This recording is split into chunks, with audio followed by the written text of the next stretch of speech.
The purpose of this tutorial is to help you get started with the company budget. Specifically in this tutorial, I'm going to take you through step 11 on the instruction sheet that you should have found already on Google Classroom. So I'm going to take you through right here. And we're going to start by making sure you have a template called Company Budget opened.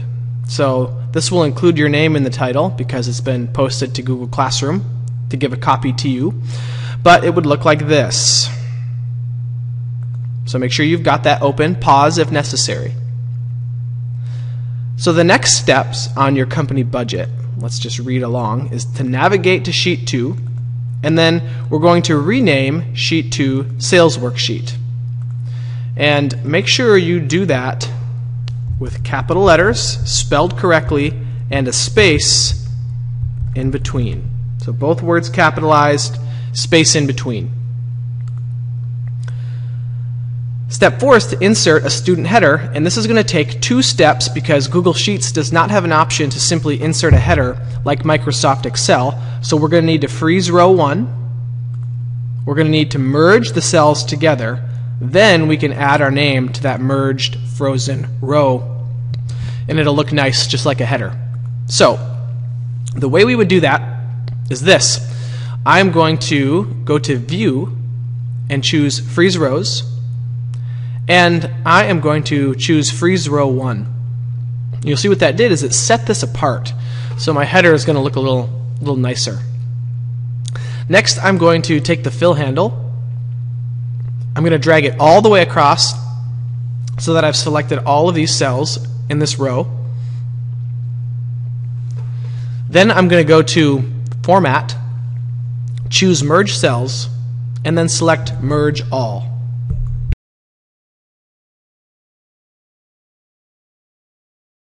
What you'll see is that didn't merge every cell, it only merged this row. So now I'm ready to put my name in here. So I'm going to bold, and I'm going to center, and I'm going to type my name. You may include the Mr. in your own name if you want.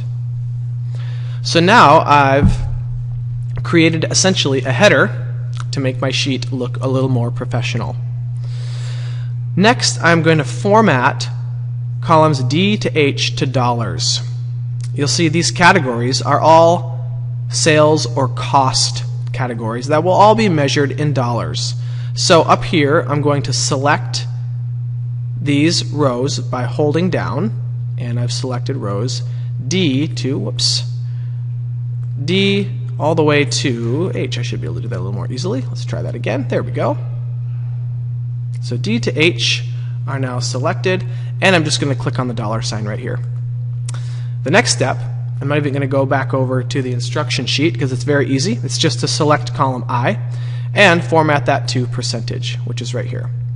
So now you can see that whatever goes in these categories will automatically format to dollars. So if I type in 52, that will format to dollars. I'm not going to want that in there, but you'll see that if I type in 5, it will automatically convert to a percentage. I can even change the number of decimal points that I want if I'd like to do that later. So there is step 5 and 6. Next is going to be a little bit more involved. It's going to take a little more imagination, creativity, and maybe guesswork for you. You're going to need to think of 5 revenue categories. Only 5 and exactly 5. So revenue categories are ways your company brings in money. And I'm going to pause and let you go ahead and put some in. I'm not going to take the time to walk you through each of mine. I'll show you and explain them in a minute after I've typed them in. So as you can see, here are 5 categories that make sense for a counseling center. It's likely that your 5 category items will be far different. Think of 5 ways your company can make money. If you need some help, please let me know. So now this looks funny because some of these expand beyond the width here. So I'm going to go to Format, and I am going to then choose, well, I'm actually not going to do that. I'm going to right click, and I'm going to go to Resize Column. And I'm just going to select Fit to Data. and I'm going to click OK, and you'll see what that does is it automatically selects the right size for the longest item in that column. So it formats quite nicely. So that is number 7. Please ask if you've got any more questions about that. Then in cell B12, we're going to type in the number of days your business will be open for the year. And there's a note here, I'm going to add a period, that says to think about the holidays and days you would like your company to be closed. So I'm just going to say, as a rule of thumb, I would choose about being open 300 days per year. That gives you Saturday and Sunday each week that you're closed. You don't have to be closed those days. You could put in 365.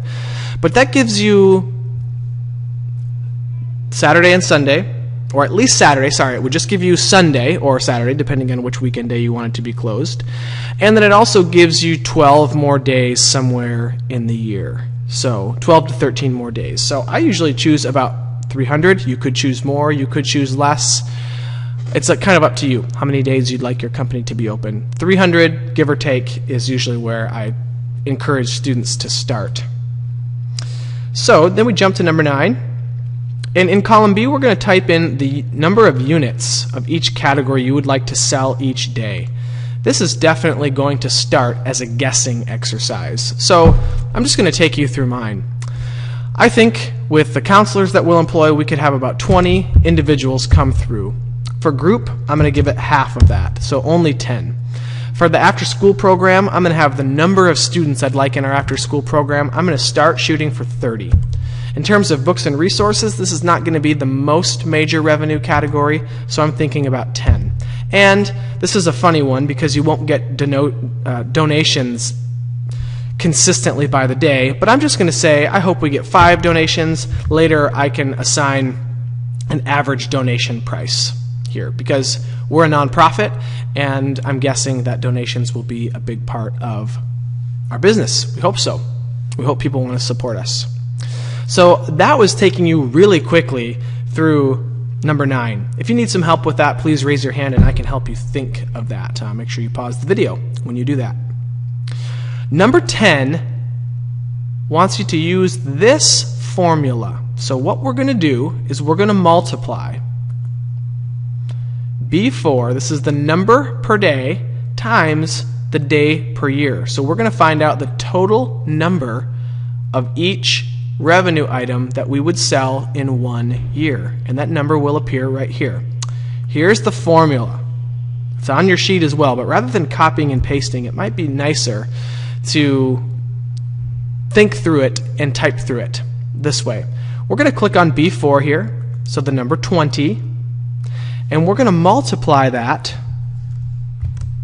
let's shift in 8, by, and here's where you need to type it in, B, and I'm going to put a $sign here, that's shift and 4, 12.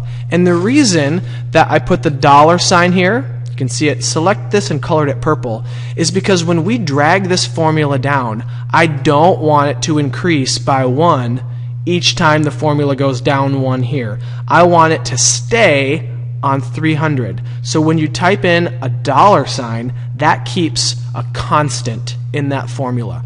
So even though this number will change when we drag the formula down, because we put a $sign here, this number will not. That's why the $sign is there. So, wow, 6,000 individual counseling sessions per year. Now watch, if I drag that down, it's going to multiply each of these numbers by 300, because that's the number of days I'll be open per year. And now I have my total number for each revenue category item that I will sell in a year.